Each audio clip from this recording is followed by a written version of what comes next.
Ever notice how ads always pop up at the worst moments? When the killer's identity is about to be revealed. During that perfect meditation flow. On Amazon Music, we believe in keeping you in the moment. That's why we've got millions of ad-free podcast episodes, so you can stay completely immersed in every story, every reveal, every breath. Download the Amazon Music app and start listening to your favorite podcasts ad-free, included with Prime. Welcome to the Deep Dive. Glad to be here. Today, we are tackling, a stack of sources that ask perhaps one of the most challenging questions out there in political economy. Is exploitation a necessary feature, like an actual requirement of capitalism, especially the unregulated, laissez-faire kind? Yeah, it's a big one. We're not just talking about unfortunate side effects or, bad luck. Right. The question is whether the system itself, by its very design, sort of mandates human submission in some way. That's really the core conflict, isn't it? The philosophical and economic tension we're diving into today. Our sources, and they range from, classical critical theory to modern economic history, sociology. They really, this is a structural question. Structural, okay. We're analyzing these arguments, quite powerful ones, claiming that the whole profit engine fundamentally relies on exploitation. It's the fuel.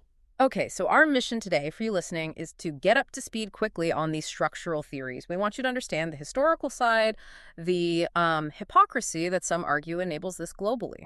Right. And also see how policy choices, things decided in government, might actually deepen inequality right here at home. We'll be covering a lot of ground, from, say, the British Empire's actions centuries ago to the U.S. in the 19th century. All the way to things like the psychology behind bullshit jobs, which is a fascinating concept. Oh, yeah. And the hard data, the really tangible reality of global poverty figures. And we should probably set a ground rule right away, based on the sources. Okay. The critical political economy texts we're drawing from, they argue that these systems require a part of the population to accept submission. Submission? How? Well, sometimes it's framed as economic duress, like you voluntarily take a bad job because the alternative is worse.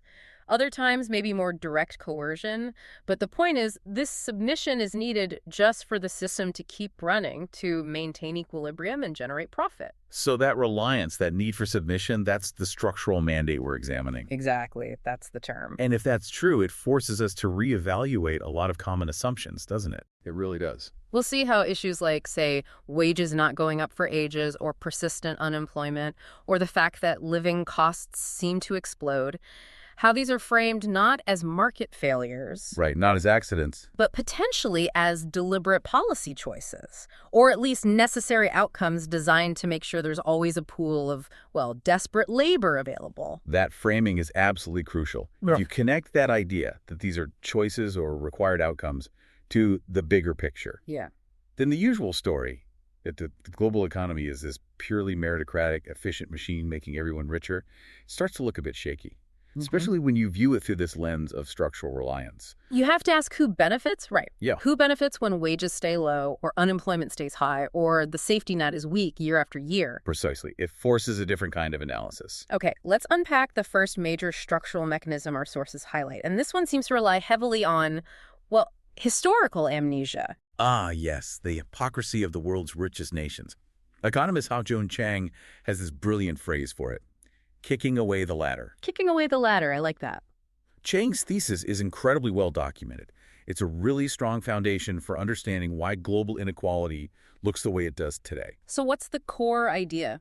Basically today, the rich countries, the now developed countries, or NDCs, they pressure developing nations relentlessly to adopt this very specific, standardized package of economic policies. Okay, and that package has a name, right? The Washington Consensus? That's the one. It sounds very official, very settled. What does it actually demand? What are the rules in this consensus? Well, in practice, it's pretty clear. It generally pushes for things like strict government budgets, keeping deficits low, competitive exchange rates, trade liberalization, meaning slash those tariffs, open your markets. Let foreign investment flood in. Yeah, liberalization of foreign direct investment.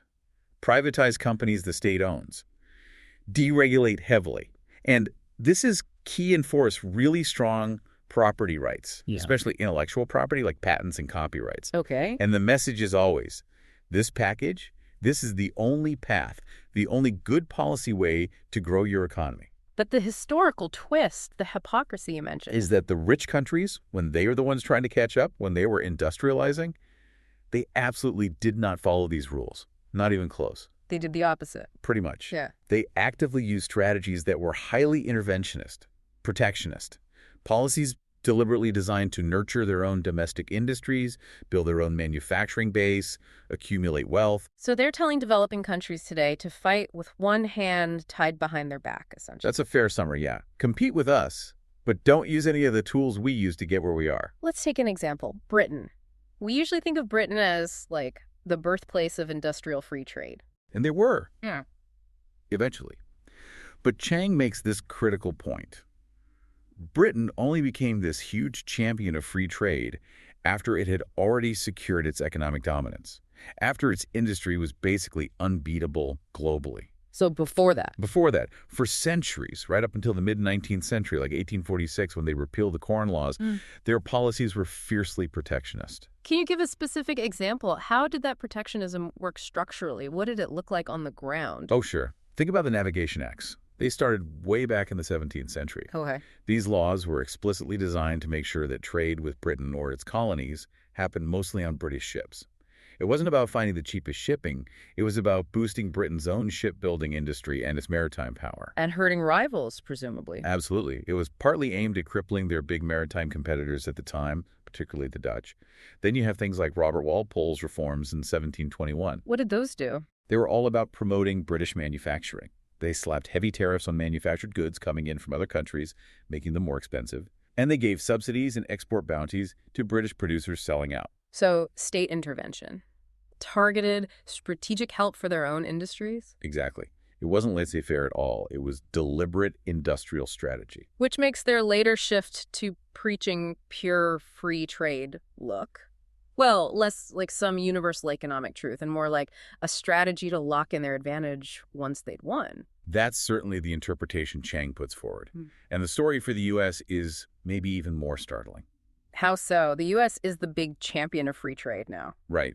But through most of the 19th century, when it was rapidly industrializing and catching up to Britain, the U.S. was, and this is a quote Chang uses, arguably the strongest bastion of protectionist policies, and even their intellectual home. Wow. That really cuts against the standard narrative we hear. So U.S. tariffs were high during that big industrial boom period. Consistently high, especially after the Civil War. The average U.S. tariff on manufactured goods was often floating around 40, even 50%. 50%? Yeah. And this wasn't an accident. It was deliberate policy. Thinkers like Alexander Hamilton argued for it way back.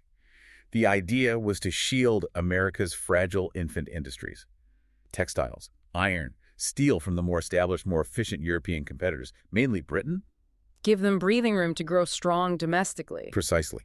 Let the U.S. economy diversify, build its industrial base, protected from being swamped by imports before it was ready. So the U.S. used protectionism to climb the ladder. And then, once it was powerful globally, started insisting everyone else should embrace free trade? That's the core of the kicking away the ladder argument. And Chang points to the data. The two periods where the U.S. had its best 20-year growth spurts in GDP per capita between 1830 and 1910. Yeah. Specifically 1870, 1890, and 1890-1910. These were periods when those protectionist tariffs were particularly high. So growth happened with protectionism, not despite it. It strongly suggests that the path to development isn't the single narrow road that the rich countries currently prescribe. And it wasn't just Britain and the U.S., Germany, France, Sweden, Japan. They all used significant government intervention, tariffs, subsidies during their catch-up phases. Okay, so the hypocrisy isn't just about trade policy. You mentioned it extends to institutions, too. Right, because the other part of the Washington Consensus Package and the demands from NDCs today is about adopting good institutions immediately. Like what kind of institutions? Things like, full-blown Western-style democracy, completely independent central banks, very strong intellectual property rights protection, anti-corruption agencies, the whole suite. And the message is, you need these first as a prerequisite for growth or for getting aid or favorable trade deals. But Chang challenges this too. He does, fundamentally. He argues that historically, for the NDCs themselves, many of these good institutions were actually the outcome of economic development, not the initial cause. So they got rich first and then developed these complex institutions. Often, yes. Or the development happened gradually, side by side over a long time. It took the UK and the US decades, sometimes centuries, of messy industrialization and wealth building before they fully established things like a truly universal franchise or a relatively non-corrupt civil service. So NDCs today are demanding standards from developing countries that they themselves couldn't meet when they were at a similar level of poverty or industrial development. Exactly. And this isn't just unfair, it imposes real costs and complexities that developing nations often can't afford or don't actually need at their stage. Can you give an example of that? Well, the source material brings up the really sensitive issue of child labor. Okay. The push from NDCs and international organizations is often for an immediate total elimination of all child labor. Now, morally, everyone agrees that's the goal. Of course. But forcing an outright ban immediately, without phasing it in, and crucially, without providing alternative income support for the poorest families, it can be economically devastating. Because in many extremely poor contexts, the family unit relies on the collective income of multiple members, including older children, just to survive. Suddenly, removing that income without a replacement can push families into even deeper poverty or force them into more dangerous, hidden forms of labor. So it's demanding a standard that sounds good ethically in the rich world, but ignores the harsh economic reality on the ground and maybe even makes things worse. It's a policy choice that doesn't account for the context. It's presented as demanding a standard that the NDCs themselves only achieved very gradually, often after they became much wealthier. It ignores the path they actually took. As a powerful example, it really highlights how demanding adherence to world standards instantly can deepen poverty traps. The overall takeaway from Chang is pretty stark. The current demands on developing countries for both policies and institutions are fundamentally ahistorical. And critically, they arguably serve the structural interests of the NDCs by making it much harder for new industrial competitors, potentially supported by their own states, to emerge. The latter gets kicked away, preventing others from climbing up. That's the argument. Okay. Let's shift gears now. We've talked about this global hypocrisy, this external dynamic. Let's move inside the system, look at the internal theoretical engine that critics argue makes exploitation structurally inevitable, even within a single country's market. And this inevitably brings us to Marx. Yes, Marx's concept of surplus value. This is really the original argument for structural reliance in capitalism. How does it work? Lay it out for us. Okay. According to Marx's political economy, the very process of generating profit requires exploitation. The system runs because the worker sells their labor power to the capitalist. Because they're ability to work. Right. And they get paid a wage for that. Now, that wage, in theory, represents the value of that labor power, basically. What it costs to keep the worker alive and able to work another day. Food, shelter, the basics. Okay, makes sense. The cost of maintaining the worker. Exactly. But here's the crucial part, the distinction. The actual value the worker produces during their time at work is significantly greater than the wage they receive. Ah, okay. So they produce more value than they cost. Precisely. Let's say a worker can produce enough value to cover their daily wage in, say, 4 hours of work. But they're contracted to work for 8 hours, those extra 4 hours of labor. The value generated during that time isn't paid back to the worker. It's taken by the capitalist. And that's the profit. That's the surplus value, which forms the basis of profit, rent, interest, all the returns to capital. So structurally speaking, then, if workers were actually paid the full value of what they created, profit by definition would disappear.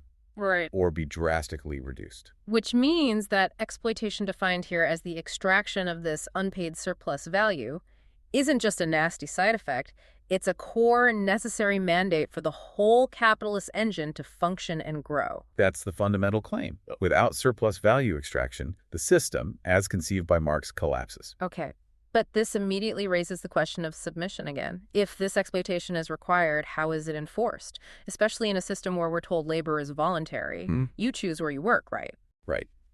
And the sources tackle this head-on, often referencing Marx's idea of the dull compulsion of economic relations. The dull compulsion, what does that mean? It's about the quiet, almost invisible structural force of the market itself. Workers are indeed free in a couple of senses. They're legally free, not slaves or serfs tied to the land. And they're free to choose which employer they sell their labor power to. But, and this is the crucial part, they are also free from something else. They've been stripped, historically, of any other means of making a living. They don't own land, they don't own factories, they don't own the means of production. So the only thing they can sell is their labor. Exactly. The only way to survive is to sell their ability to work to someone who does own the means of production. So the choice is voluntary only in the sense that the alternative is what, destitution? Starvation? Pretty much. The compulsion isn't a whip or a chain. It's the quiet, grinding pressure of economic necessity. It's dull, not dramatic, but it's incredibly effective in ensuring that people do submit to selling their labor, often on terms favorable to the employer. And this connects directly to the more modern arguments we mentioned earlier, that things like wage stagnation are actually policy choices. Absolutely, directly. The argument is that unregulated neoliberal market models require what they call flexible workers. Flexible meaning? Flexible usually translates to low wages, job insecurity, maybe being part of the gig economy with no benefits, easily hired and fired. This flexibility benefits the employer by lowering labor costs and risks. And how is that flexibility enforced? What's the mechanism of control? The key mechanism, going back to Marx, but still very relevant in these analyses, is maintaining what's called the reserve army of labor. The unemployed and underemployed. Exactly. A large pool of people desperate for work. This reserve army is seen as structurally essential. Why? Because if there are lots of unemployed people willing to work for low wages, then the people who do have jobs have very little bargaining power. Precisely. You can't effectively demand higher wages or better conditions if your boss knows there are 10 other people lined up outside, ready and willing to take your job for the same pay or even less. So the existence of unemployment keeps wages down for everyone else and enforces that submission. It maximizes the potential for surplus value extraction. That's the structural argument, and this is where specific policy choices become really crucial, seen as instruments for maintaining that reserve army or increasing the desperation of workers. Like what? Well, the source material strongly argues that the explosion in the cost of living, housing, healthcare, education over the last couple of decades isn't just some natural phenomenon. It's linked to policy decisions. Specifically, the erosion of the social safety net. Yes. The sources explicitly point to cuts in programs designed to help the poor, like SNAP, food stamps, and Medicaid, healthcare for the poor and disabled. How do those cuts function as a mechanism of control, according to this view? By making it much harder and more expensive for people at the bottom to survive without a job or between jobs. If basic food assistance is cut, if access to affordable health care is reduced, the cost of mere survival skyrockets for the most vulnerable. Which makes them more desperate to take any job, even one with low pay and bad conditions. That's the logic presented.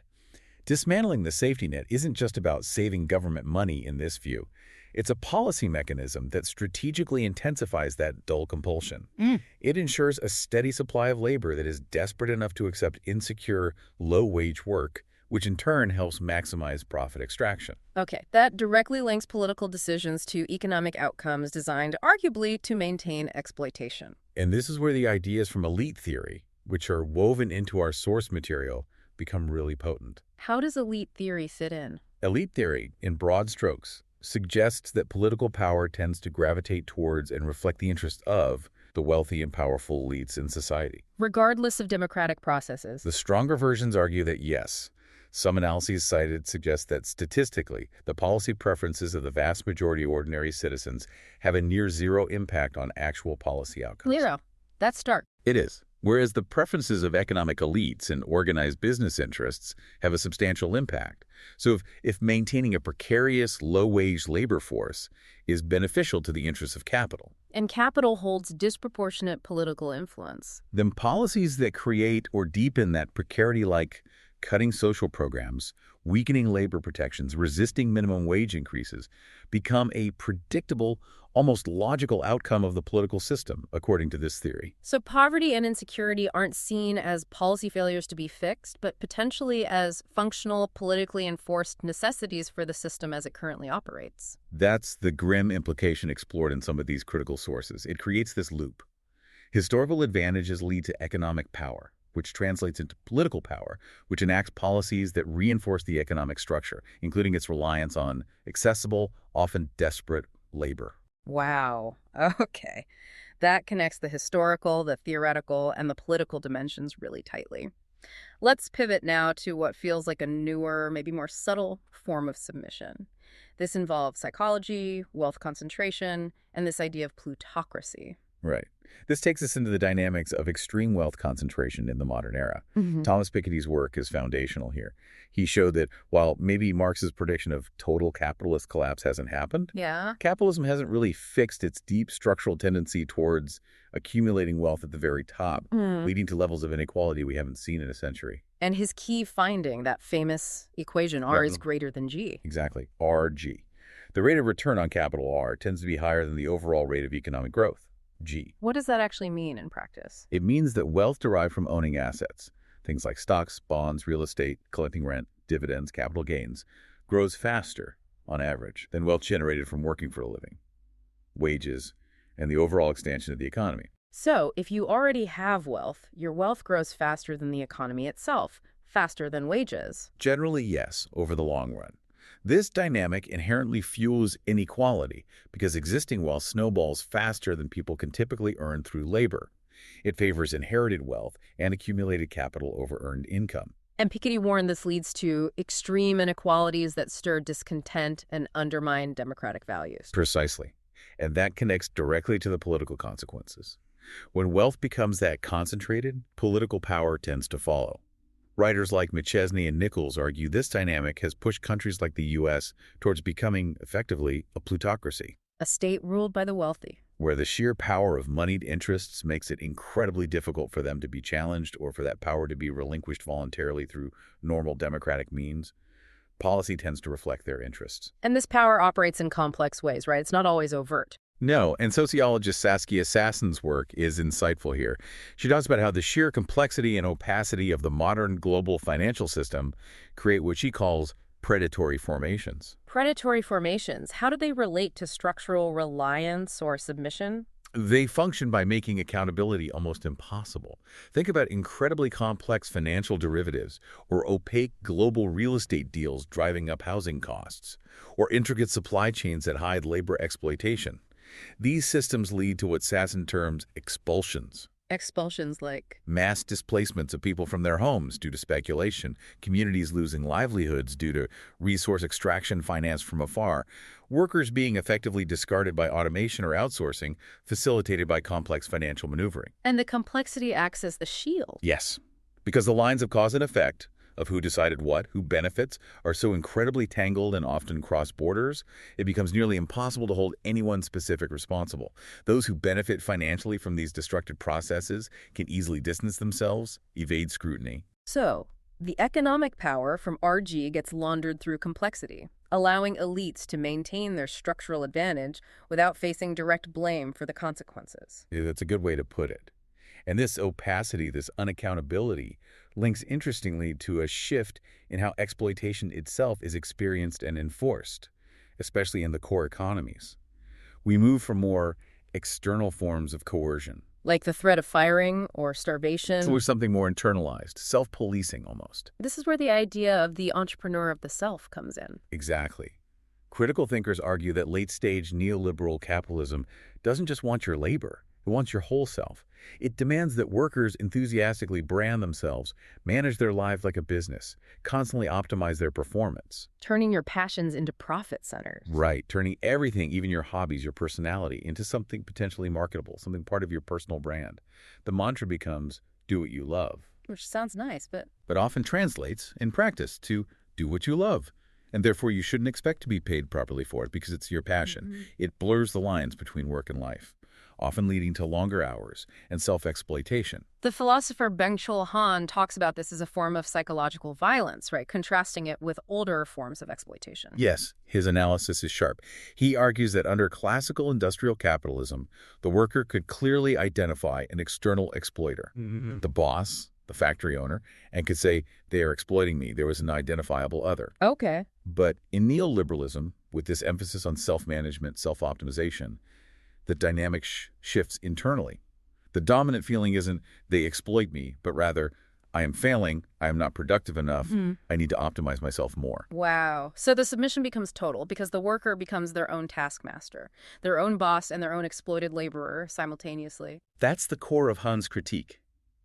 You internalize the demands of the market, constantly driving yourself towards an often unattainable ideal of productivity and self-improvement, defined by external forces. You manage your own exploitation. That sounds incredibly stressful, and often perhaps kind of pointless, which seems like a perfect segue into David Graeber's work on bullshit jobs. Yes, absolutely.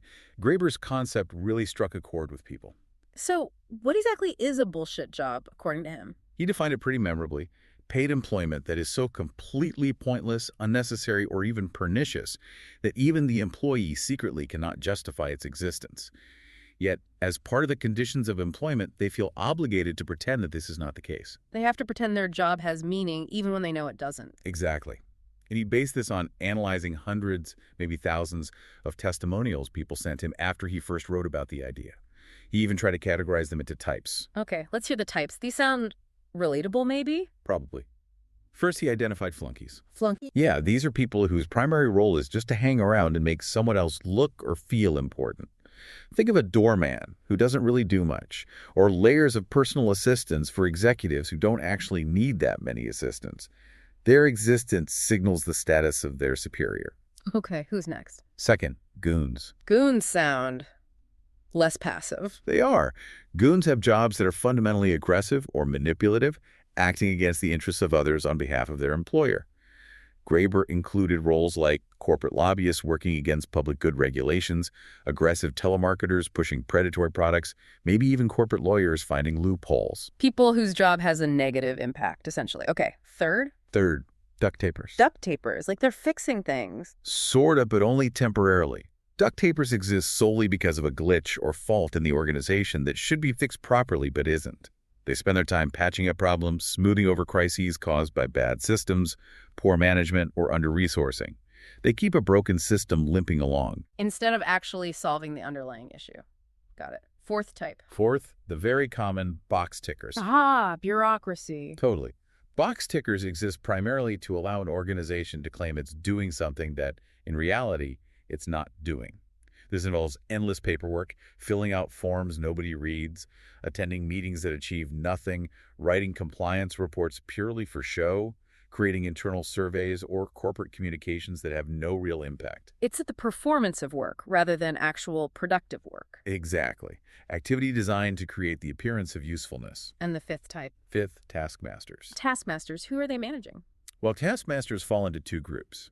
Some supervise people who don't actually need supervision.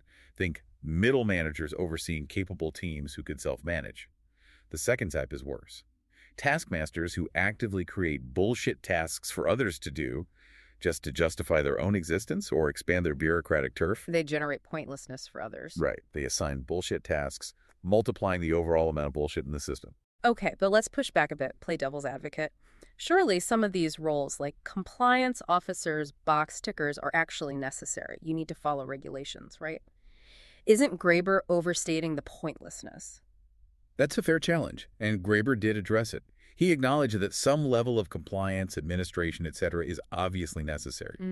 But his argument, based on the testimonies he received, was that a huge proportion of the activity generated in these roles goes far beyond any genuine legal or practical necessity. It becomes performative, generating reports just to justify a department's budget or conducting internal audits that are more about CYA covering your assets than actually improving anything. So it's the excess, the performative aspect that makes it bullshit. That's the idea, and the structural reliance here seems to shift. It's not just about extracting surplus labor value in the classic sense, but perhaps about demanding surplus submissive activity, just keeping people busy, maintaining hierarchy. And why would companies pay for this if it's not economically efficient? Graeber suggested a couple of reasons. One he called managerial feudalism. Feudalism? Yeah, the idea that modern corporations, despite the rhetoric of lean efficiency, often operate on feudal principles. Managers gain status and power not just from profit, but from the number of underlings they control. So they have an incentive to create unnecessary positions beneath them. It's about power and status, not just bottom-line economics. That's part of the argument, combined with what he saw as a lingering Puritan capitalist work ethic. This deep-seated belief that work, any paid work, is morally good and necessary for self-worth, even if the work itself is utterly pointless. So people feel compelled to do it, and employers feel compelled to create it, partly for status reasons. And the result, Graeber argued, based on his research and later studies seem to confirm this, is profound psychological harm. How so? Forcing people to spend years pretending their job has meaning when they know it doesn't, engaging in activity they find pointless. It leads directly to feelings of alienation, depression, anxiety, lower overall well-being. It's a kind of psychic violence. The ultimate control is making someone complicit in managing their own sense of futility while pretending otherwise. That ties this seemingly absurd phenomenon of bullshit jobs right back into these deeper structures of submission and control, even if it's psychological rather than purely economic. Exactly. It's a different facet of the same underlying issues. Okay, let's zoom back out now from the internal psychology to the global system. How does this idea of structural exploitation play out on the world stage? This brings in world systems theory, right? Yes. Immanuel Wallerstein's framework is key here. It argues that global capitalism isn't just a collection of independent national economies. It's a single, integrated world system with a clear hierarchical structure. Hierarchy meaning? Meaning it relies on a division between wealthy core nations, think North America, Western Europe, Japan, and poor peripheral nations, largely in the global south. There's also a semi-periphery in between. And how does this structure relate to exploitation? The core argument is that the core nations maintain their wealth and high living standards partly by exploiting the peripheral nations. Oh, what's the mechanism? Primarily through unequal exchange. The periphery provides cheap labor, raw materials, and agricultural goods to the core. The core nations, using their economic and political power, often rooted in that historical ladder kicking we discussed, are able to set the terms of trade in their favor. So the periphery gets low prices for its exports while paying high prices for manufactured goods and technology from the core. Often, yes. And crucially, the core externalizes the most brutal forms of exploitation. The sweatshops, the dangerous mining conditions, the polluting industries, these are disproportionately located in the periphery. So the core gets the benefits. Cheap consumer goods, high profits for corporations, while offloading the human and environmental costs onto the periphery. That's the dynamic Wallerstein described. The prosperity and relative social peace within the core are, in this view, fundamentally subsidized by the surplus value extracted, often under much harsher conditions, from the periphery. This raises an interesting question, maybe the Scandinavian question. Countries like Sweden, Norway, Denmark, they have strong social safety nets, high taxes, powerful unions. They seem to minimize domestic exploitation significantly compared to, say, the US or UK. They absolutely do. Their models demonstrate that different forms of capitalism with much lower internal exploitation are possible. But do they escape the global structural reliance entirely? The sources suggest, probably not entirely, while they dramatically reduce exploitation within their borders, they are still deeply integrated into the global capitalist system, meaning their high standards of living and generous welfare states are still, to some extent, indirectly supported by that global hierarchy. They benefit from favorable terms of trade. Their corporations benefit from outsourcing low-wage manufacturing or resource extraction to the periphery, just like corporations from more neoliberal core countries do. So the system allows them to maintain a more humane model at home, partly because the harsher exploitation needed for cheap global goods happens elsewhere. That's the uncomfortable argument presented by world systems theorists. The exploitation is externalized, pushed outside their borders, allowing for a cleaner conscience and higher domestic standards, while still benefiting from the overall structure of unequal global exchange. So even the most progressive domestic economies might struggle to fully decouple from a global system that structurally relies on exploitation somewhere down the line. Not without fundamentally changing the rules of global trade and finance, which is what some of the alternative solutions propose. Okay. Before we get to solutions, let's make the scale of this problem, the human cost of these alleged structural mandates, really concrete. Let's look at the global poverty data, specifically the Multidimensional Poverty Index, the MPI. Right. The MPI is crucial because it goes beyond just looking at income like the $2 a day measure. It captures overlapping hardships. How does it work? What does it measure? It uses 10 specific indicators across 3 main dimensions: health, nutrition, child mortality, education, years of schooling, school attendance, and living standards: cooking, fuel, sanitation, drinking water, electricity, housing, assets. And if you're deprived in enough of these indicators simultaneously, then you're considered to be in acute multidimensional poverty. The latest data from around 2025, referenced in our outline, puts the number at a staggering 1.1 billion people globally. 1.1 billion. That's roughly 18%, almost 1 in 5 people in the country surveyed. Yes. And what's really striking is where these people live. It's not just the poorest countries anymore. No, that's a major shift. Nearly two-thirds of all people living in multidimensional poverty, about 740 million individuals, now live in middle-income countries. What does that tell us? It strongly suggests that national economic growth, measured by GDP, doesn't automatically translate into poverty reduction for everyone. Huge pockets of deep deprivation persist, even in countries that are supposedly developing rapidly. This points directly to issues of internal inequality, lack of social policy, failure to redistribute gains, potentially policy choices again. Let's break down the specific deprivations. What does acute multidimensional poverty actually look like in daily life for these 1.1 billion people? The numbers are grim. Under living standards, for example. Yeah. Nearly a billion people, 970 million, lack access to clean cooking fuel. They're reliant on burning wood, dung, charcoal indoors, leading to terrible respiratory diseases. Okay. What else? Around 878 million lack adequate housing, living in homes with dirt floors or flimsy roofs or walls. 830 million lack basic sanitation facilities. Access to safe drinking water is still a major issue, too. And health and education. On health, about 635 million poor people live in a household where at least one person is undernourished. Child mortality remains a key indicator. And educationally, lack of schooling years or children not attending school are huge factors. And children are disproportionately affected. Hugely. Children under 18 account for 51% of all people living in multidimensional poverty. Globally, a child is twice as likely to be poor in this multidimensional sense than an adult. It's an ongoing catastrophe for the next generation. That scale is hard to comprehend. And what makes it even more terrifying, according to the outline, is how this intersects with climate change risk. Yes, the NPR reports now explicitly track exposure to climate hazards among the multidimensionally poor. And the findings are stark. Here's they show. Nearly 80% of all poor people, that's about 887 million individuals, are exposed to at least one major climate hazard in their region. High heat, drought, flooding, air pollution. 80%. The largest number, over 600 million, are specifically exposed to high heat stress, which has devastating impacts on agriculture, health, and the ability to perform manual labor. So the very people who are least responsible for causing climate change and have the fewest resources to adapt are living on the front lines, suffering the most immediate and severe consequences. It's a profound injustice, a double burden of structural disadvantage. And the projections are even worse. Terrifyingly so. The MPI data highlights projections showing that the countries currently suffering the highest levels of poverty are precisely the ones expected to face the most extreme increases in temperature. How extreme?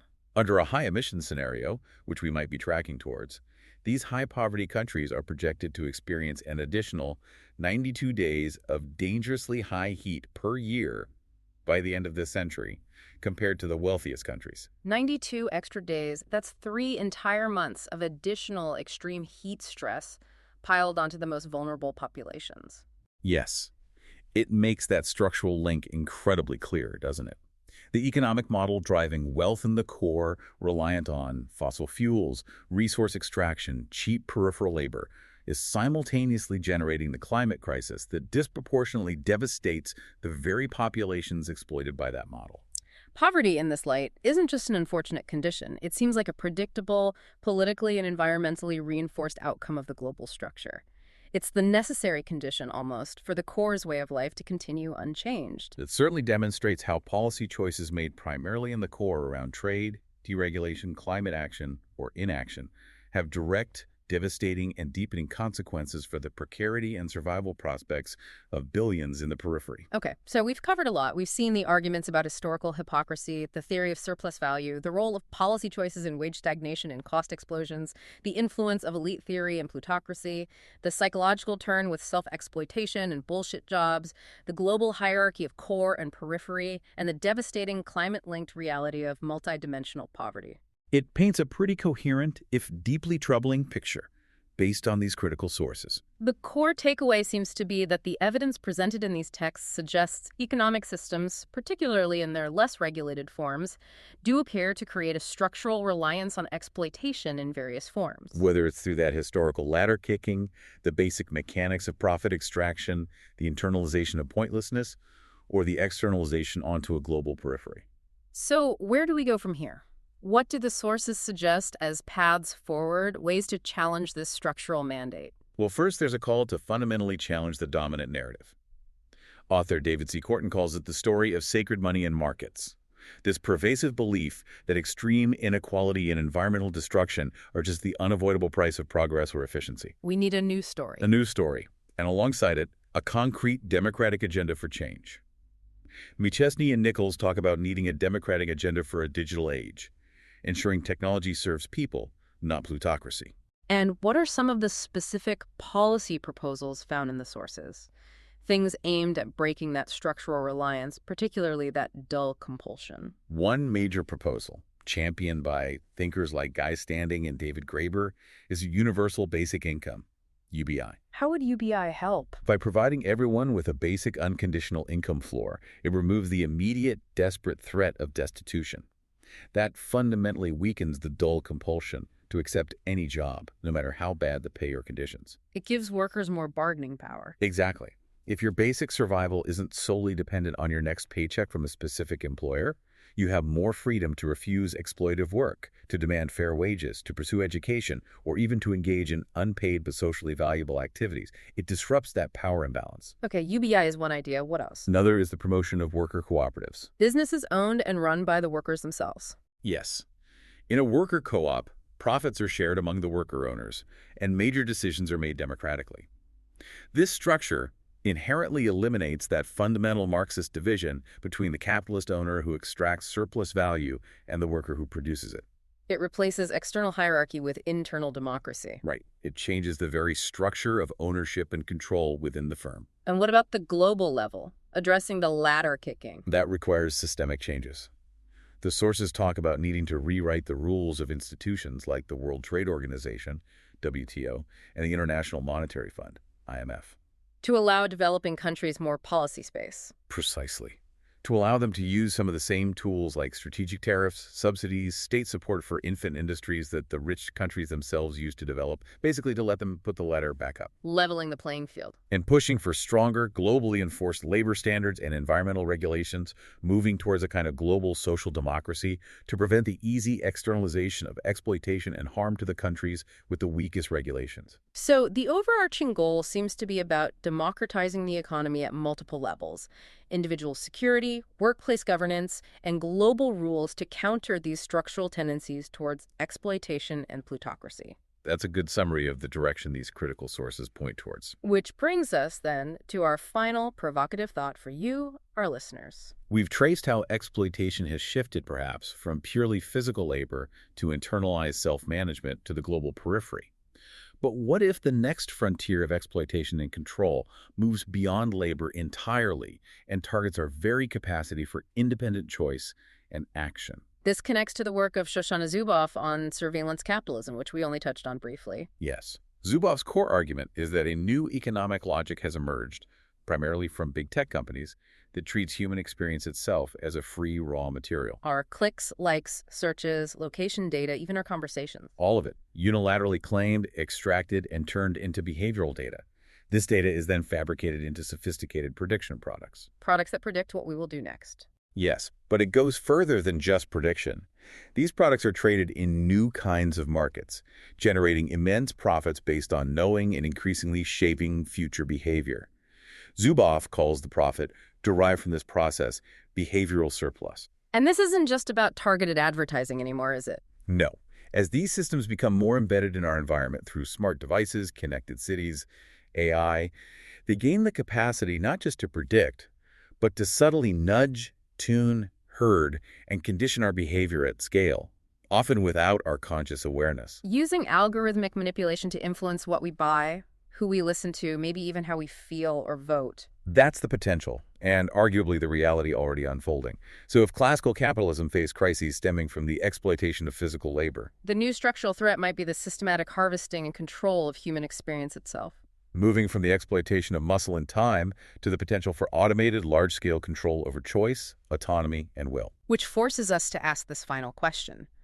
Is the greatest structural threat to a just economy and a functioning democracy no longer just the gap between rich and poor or the extraction of surplus labor, but the systematic erosion of human sovereignty itself, driven by the power to predict and control behavior, replacing the dull compulsion of economic need with the invisible digital coercion of algorithmic direction.